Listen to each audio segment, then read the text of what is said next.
on a 4 types de mutilations sexuelles féminines. La moins commune en termes cliniques est l'excision de type 1, c'est-à-dire l'ablation du prépuce qui entoure le gland du clitoris féminin. Et ça, j'ai envie de dire, c'est un peu fantasmé comme la possibilité d'enlever uniquement le prépuce qui entoure le gland du clitoris sans toucher à ce dernier.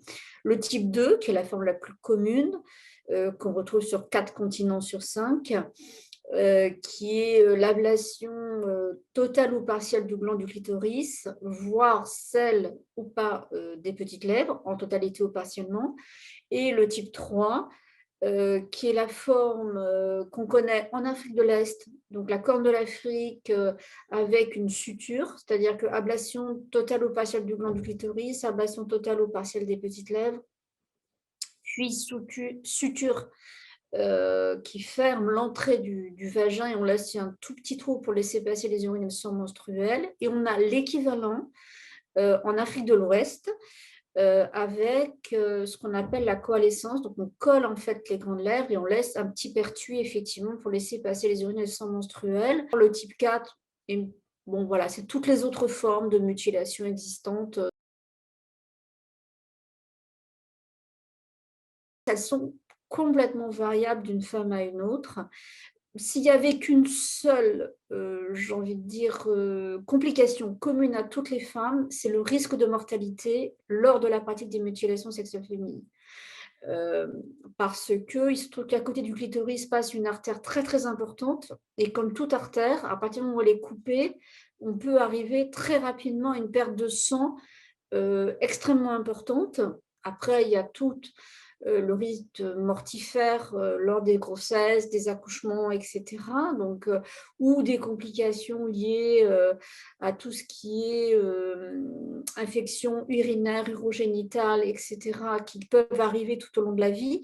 Ce n'est pas parce qu'on a subi une mutilation sexuelle féminine qu'on va obligatoirement rencontrer certaines pathologies ou certaines complications, mais il y a un risque plus élevé d'aggravation pour les femmes victimes de mutilations sexuelles féminines. On augmente les risques de façon plus ou moins variable et plus ou moins importante, aussi en fonction du lieu dans lequel on vit. Parfois, moi, j'entends on est mutilé sexuellement, on est frigide, on est mutilé sexuellement, on est stérile. Non, il n'y a pas de lien de cause à effet évident. Et il ne faut jamais oublier que ces femmes peuvent être victimes d'un cumul de violences faites aux femmes et de cumul de violences faites aux enfants. Ce cumul des violences depuis l'enfance, la multiplication de ces violences qui à chaque fois attaquent leur intégrité physique et en particulier la sphère sexuelle, peut avoir des conséquences extrêmement graves sur le développement futur, sur la qualité des relations qu'elles vivent avec leurs partenaires, mais ce n'est pas un lien de cause à effet qu'on doit faire automatiquement, notamment quand on est professionnel de santé, sociaux, etc. On ne doit pas projeter notre vision des complications médicales ou des complications sexologiques sur la personne qu'on accueille et qu'on accompagne. C'est une pratique qu'on arrive à faire remonter 6 siècles avant Jésus-Christ. Si on compare par rapport à l'islam, c'est une pratique qui existait 12 siècles avant que l'islam se soit structuré. Prenons l'exemple de l'Indonésie, qui est le pays au monde où il y a le plus de mutilations sexuelles féminines. Effectivement, dans cette partie de l'Asie, dans la majorité des pays d'Asie qui pratiquent les mutilations sexuelles féminines, on vous donne une explication religieuse, mais qui est très récente. L'islamisation de l'Indonésie remonte au XIe siècle après Jésus-Christ. Et quand on va sur les territoires africains, par exemple, et notamment au niveau de l'Afrique de l'Ouest, vous trouvez des chrétiens, donc des protestants, des catholiques qui pratiquent les mutilations sexuelles féminines. Certains musulmans le pratiquent, mais pas tous. Si vous allez plutôt en Afrique de l'Est, si on prend l'exemple de l'Égypte, vous avez des musulmans qui pratiquent, mais vous avez aussi des coptes orthodoxes qui pratiquent les mutilations sexuelles féminines. Donc, on voit très bien, si vous descendez en Éthiopie, les juifs falachas pratiquent les mutilations sexuelles féminines. Donc, on voit que ça n'est pas aucune religion monothéiste, on va avoir des modèles explicatifs différents, voire on va avoir des modèles explicatifs qui vont se succéder les uns aux autres, voire s'empiler les uns sur les autres. Mais au final, ce qui est sûr, c'est que c'est une norme sociale. Par exemple, je suis une maman ou un papa ou un couple qui quitte Angers pour se rendre dans un pays où on pratique les mutilations sexuelles féminines. Moi, en tant que mère, j'y suis opposée. Mon conjoint y est strictement opposé. On amène notre enfant en vacances, je ne sais pas, en Guinée-Conakry, par exemple. Mais on ne va pas me poser la question à moi en tant que mère, on ne va pas poser la question à mon conjoint, donc au père de l'enfant, s'il est d'accord ou pas pour pratiquer des mutilations sexuelles féminines, puisque le groupe, les tantes, les grands-mères, les sœurs du père comme de la mère, considèrent que c'est leur devoir de faire pratiquer l'excision sur cet enfant.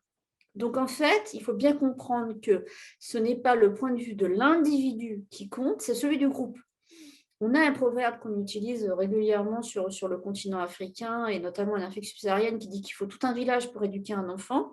Ça, on l'applique aussi aux mutilations sexuelles féminines. C'est-à-dire qu'une mère, une grand-mère ou une tante qui le fait à la petite fille pense être dans la bientraitance puisque je vais lui permettre de se marier, de devenir mère à son tour. Donc en fait, moi, si je fais ça, c'est pour donner la meilleure place possible à ma fille ou à ma petite fille ou à ma nièce au sein de ce groupe social. Au niveau de la France, on sait qu'on a 125 000 femmes résidant sur notre territoire qui ont subi une forme ou une autre de mutilation sexuelle féminine. On a environ 10 à 20%, ça dépend des statistiques, mais d'enfants qui seraient encore potentiellement à risque. Donc, on est vraiment dans l'idée que ce n'est pas parce qu'une femme a subi une mutilation sexuelle féminine qu'elle est dans l'intentionnalité de le faire subir à son enfant. Déjà, ça, c'est la première chose à déconstruire. Femme excisée n'égale pas enfant excisé. Au niveau mondial, avant le Covid, on avait 200 millions de femmes dans le monde qui étaient concernées par les mutilations sexuelles féminines, dont 70 millions rien que pour l'Indonésie. On savait qu'on avait 4 millions de nouveaux cas par an, et tout d'un coup, le Covid est arrivé. D'abord, on a eu un premier effet Covid qui a été la reprise des couteaux par les exciseuses qui avaient abandonné l'excision parce que pour des raisons de survie, ne serait-ce que pour pouvoir manger et donner à manger à leurs enfants. On voit les effets délétères de l'abandon de l'école sur les enfants, et notamment les filles, qui font que on ne va pas laisser une fille sans rien faire, bien évidemment, parce que l'école est fermée, donc elle ne peut pas aller à l'école. Les travaux domestiques, oui, d'accord, c'est bien, mais elle est à risque de perdre sa virginité, de fréquenter des garçons, de tomber enceinte, d'apporter des déshonneurs à la famille. Donc, qu'est-ce qu'on fait? On les excise, on les marie de force dans la foulée, parce que comme ça, en plus, on touche la dot. Donc, en plus, c'est une rémunération, entre guillemets, supplémentaire qui arrive au niveau de la famille. On avait un risque potentiel de 4 millions.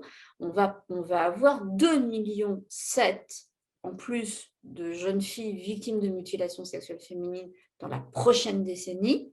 Plus de femmes qu'on imagine sont concernées, 4 continents sur 5, par les allochtones, par les autochtones, et ça existe parfois dans des régions où on ne l'imaginait absolument pas.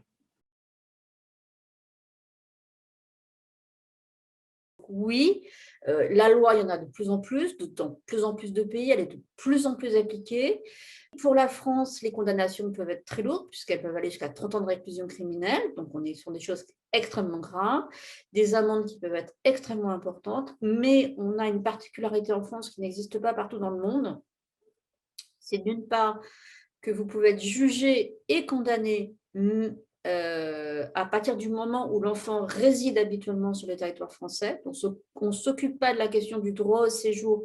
C'est le fait que l'enfant soit né sur le territoire français ou arrivé très jeune sur le territoire français qui détermine le fait qu'elle doit être protégée et qu'on peut juger une famille pour ça. On peut aussi, du fait de la ratification d'Istanbul, maintenant juger par exemple un oncle, une tante, une grand-mère, un grand-père qui aurait exercer des pressions à l'encontre des parents en vue d'exciser l'enfant. Donc, ce qui est important, c'est qu'il y a l'extraterritorialité, ça, il faut le retenir. On peut être jugé et condamné même si c'est en dehors du territoire national.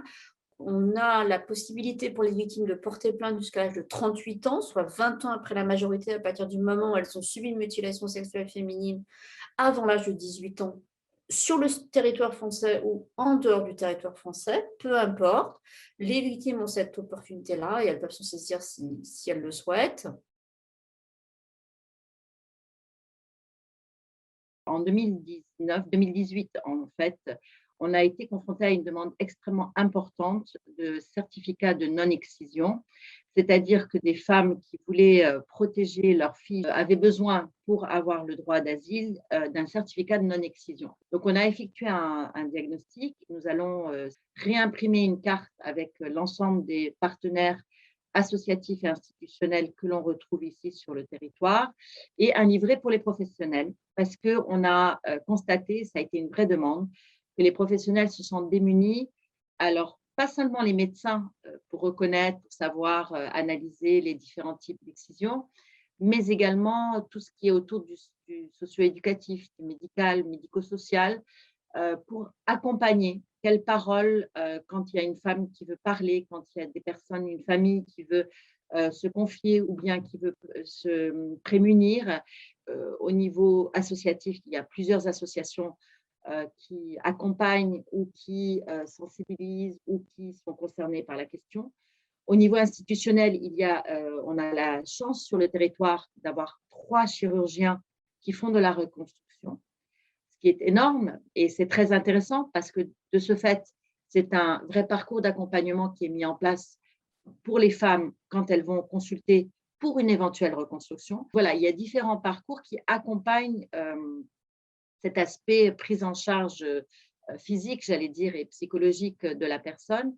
Et après, tout le travail, effectivement, de prévention.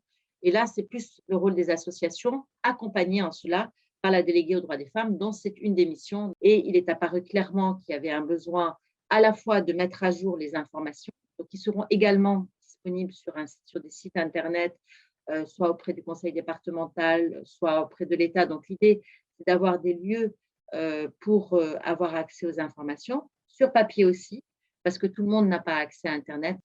Et la deuxième chose qui a été soulevée, c'est le besoin de formation, sensibilisation, aussi bien pour les professionnels que pour les personnes cibles, donc les familles qui peuvent être concernées et qui risquent d'être touchées ou qui l'ont été. Et la troisième chose, c'est de poursuivre le travail en partenariat.